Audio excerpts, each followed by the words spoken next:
सभामुख महोदय, वैशाखको दोस्रो हप्ता प्रधानमन्त्रीज्यूको नेतृत्वमा सुशासन आयोग गठन भएको सुन्नमा आयो। म मेरो निर्वाचन क्षेत्रका जनतासँग भेटघाट गर्दै गर्दा अधिकांश काङ्ग्रेस र एमालेलाई भोट हाल्ने जनताले एउटा प्रश्न प्रधानमन्त्रीलाई सोधिदिनको लागि मलाई आग्रह गर्नुभएको थियो। सुशासन र पारदर्शिताको खोक्रो नारा दिने हाम्रा प्रधानमन्त्रीज्यूले आफू र आफ्नो मन्त्री परिषदको सम्पत्ति विवरण सार्वजनिक गर्नुभएको छैन भने उहाँले आफ्नो नेतृत्वमा बनाएको सुशासन समितिले सुशासन आयोगले कस्तो सुशासन दिन्छ भनेर हामीले परिकल्पना गर्ने।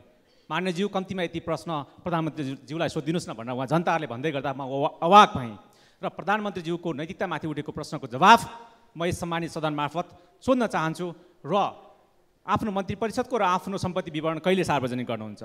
सभामुख महोदय, धेरै भएको छैन, करिब 10-11 महिना अगाडिको मात्र कुरा हो। प्रतिपक्षमा रहँदै गर्दा नेपाली कङ्ग्रेसका दुवै महामन्त्रीज्यूले भ्रष्टाचार र ठगी प्रकरण विरुद्ध उठाएका मुद्दा र सोधिएका प्रश्न आज पनि संसदको रेकर्डमा निकालेर हेर्न सकिन्छ। तर आज प्रश्न सोध्ने र जवाफ दिनेहरू लोकतन्त्रको न्यूनतम मूल्य मान्यतालाई पनि कुल्चिएर सरकार सञ्चालन प्रक्रियामा हुनुहुन्छ। म सम्मानित सदन मार्फत यहाँहरूलाई सोध्न चाहन्छु, सहकारी ठगी प्रकरणमा संसदीय छानबिन समितिले औल्याएको 87 अर्ब ठगी र सो प्रकरणसँग जोडिएका वास्तविक पीडक कतिलाई कारबाहीको दायरामा ल्याइयो? 40 वटा सहकारीमा जम्मा भएको 87 अर्ब के सबै वैध कमाई हो? स्रोतको छानबिन गर्नुपर्छ कि पर्दैन?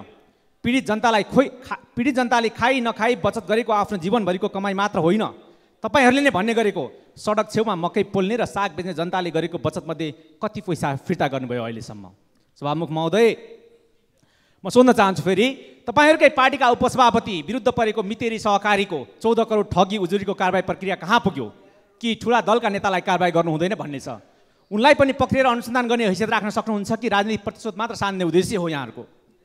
AP1 टेलिभिजनमा आज पनि जीबी राईको लगानी कायम रहेको तथ्य अदालतको उसको सम्पत्ति रोका गरेको विवरणबाट प्रमाणित हुन्छ।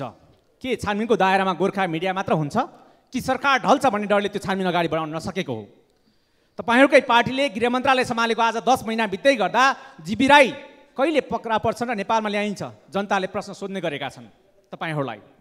सञ्चार माध्यममा सुन्नमा आएको छ 16 अर्ब 50 करोड मध्ये 7 अर्ब मात्र जीबी राईले आफूले लिएको र तिर्छु भनेको सुन्यो। बाँकी 9 अर्ब 50 करोडको भागीदार को हुन् भन्ने तथ्यको अनुसन्धान हुँदा सबै उदाङ्गो हुने डरले गाँजेको कारण जीबी राईलाई पक्राउ नगरेका हुन् यिनीहरूले भनेर जनता त हल्ला गर्दैछन् नि। के साँच्चै त्यस्तै हो? राष्ट्रिय स्वतन्त्र पार्टीले केवल प्रश्न मात्र उठाएको छैन, सहकारी पीडितलाई बचत फिर्ता गराउन र यो क्षेत्रलाई नियमन गर्न लिखित सुझाव नै सरकारलाई अघिल्लो वर्ष नै पेश गरेको छ। यो ठगी प्रकरणसँग जोडिएका वास्तविक पीडकलाई न्यायको कठघरामा उभ्याउने र ठगी प्रकरणका सबै भागीदारबाट असुल उपर गराउने अनि पीडितलाई क्षतिपूर्ति सहित बचत फिर्ता गराउन तत्काल सुरु गर्न चेतावनी सहित सरकारलाई ध्यानाकर्षण गराउँदै म अर्को विषयमा प्रवेश गर्न चाहन्छु। सभामुख महोदय, यतिखेर आगामी वर्षको आर्थिक विधेयक र बजेट निर्माणको चटारो सुरु भएको छ।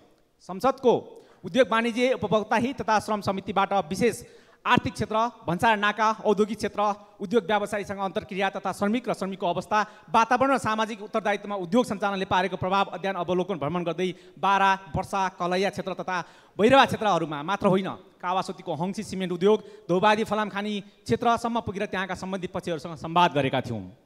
17 खर्ब 42 अर्बको वैदेशिक व्यापारमा निर्यातको हिस्सा जम्मा 1.5 खर्ब मात्र रहेको आजको यथार्थ हो र यो देशको अर्थतन्त्र आयातमा निर्भर भएको तथ्यलाई लुकाएर लुक्दैन।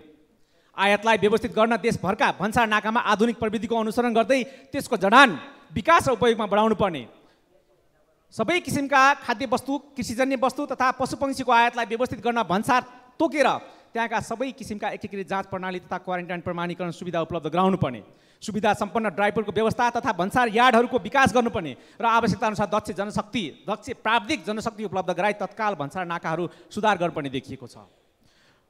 वस्तु तथा सेवाको उत्पादन बढाएर आयातलाई प्रतिस्थापन गर्नु र वस्तु तथा सेवाको निकासी बढाएर व्यापार घाटा न्यूनीकरण गर्नु आजको मुख्य आवश्यकता भएको तथ्यलाई व्यवहारमा उतार्न सके मात्र देशभित्र रोजगारी सिर्जना गर्दै युवा पुस्तालाई अवसर उपलब्ध गराउन सकिन्छ र अर्थतन्त्रमा सुधार गर्न सकिन्छ।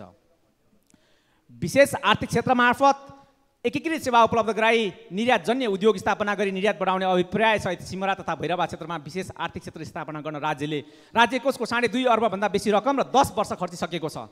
तर विशेष आर्थिक क्षेत्रमा उद्योगहरू स्थापना हुनुको सट्टामा झाडी र रुखहरू मौलाएका छन्। राज्यको गलत नीति व्यतिथिपूर्ण व्यवहार, पूर्वाधार निर्माणमा भएको अनियमितता, राज्यले भाडा उठाएर खाने नियत, आवश्यक पूर्वाधार र रोड कनेक्टिभिटी जस्ता आधारभूत कुरामा पनि सुधार गर्न नसकेका कारण उद्योग स्थापना हुन सकेका छैनन्। अब राज्यले कति पनि ढिला नगरी आवश्यक पूर्वाधार निर्माण, सेवा सुविधाको उपलब्धता, बाटोको एक्सेसिबिलिटीमा सुधार गर्दै भाडा दरमा सहुलियत दिएर विशेष आर्थिक क्षेत्रलाई प्रभावकारी रूपमा उद्योग सञ्चालन गर्ने सबै व्यवसायीहरूको माग रहेको छ। भूतप्रभावी आर्थिक ऐनका कारण व्यवसायीहरूले उठाउँदै नउठाएको भ्याट रकम राज्यले असुल गर्ने, मैले सकाउन राखेँ सभामुख महोदय, राज्यले असुल गर्ने नीतिका कारण व्यवसायहरू ठुलो समस्यामा झेल्नु परेको छ, झेल्नु परेको गुनासो सुनाएका छन्। निर्यात व्यवसायीहरूलाई निर्यात गरे बापत राज्यले घोषणा गरेको अनुदान रकम विगत 3 वर्षदेखि पाउन सकेका छन्। करिब 5.5 अर्ब अनुदान रकम तत्काल अर्थ मन्त्रालयले निकासा गरी निर्यात व्यवसायले उपलब्ध गराउन व्यवसायले ध्यानाकर्षण गराएका छन्। त्यसै गरी ढुवानी सेवामा लगाइने 2.5% TDS निर्यात गर्दा एयर कार्गो र सी कार्गो सेवामा पनि लागू गरेका कारण निर्यातको ढुवानी खर्च बढेको छ। निर्यातको ढुवानीमा उक्त शुल्क हटाउने यही आर्थिक विधेयकमा सम्बोधन हुनुपर्ने व्यवसायले जोरदार माग गरेका छन्। नेपालबाट निर्यातको प्रचुर सम्भावना बोकेका नेपाली उत्पादनलाई विश्व बजारमा निर्यात गर्न अवरोध खडा गर्ने गैर भन्सार अवरोधलाई निराकरण गरी व्यवसायले जोरदार माग गरेका छन्। प्रत्यायन ऐन 2079 अनुसार नेपालमा प्रत्यायन केन्द्र एक्रिडिटेसन बोर्ड गठन हुने प्रक्रिया अगाडि बढिसकेको छ। त्यसलाई तीव्रता दिएर प्रविधि र क्षमतायुक्त बनाई Asian Pacific laboratory accreditation corporation एप्ल्याकसँगको समकक्षता प्राप्त गर्न र आफ्नो देशमा भएका सबै किसिमका प्रमाणपत्र जारी गर्ने ल्याबोरेटरीहरूको अडिट गरी समकक्षता प्रदान गरी उक्त जारी गरेको प्रमाणपत्र अन्तर्राष्ट्रिय जगतमा मान्य हुने गरी क्षमता विकास गर्नको लागि पनि व्यवसायले माग गरेका छन्। यही आर्थिक विधेयक मार्फत यी सबै कुरा सम्बोधन गरियोस् पनि जोरदार माग राख्दै मेरा भनाइ अन्त्य गर्छु। धन्यवाद।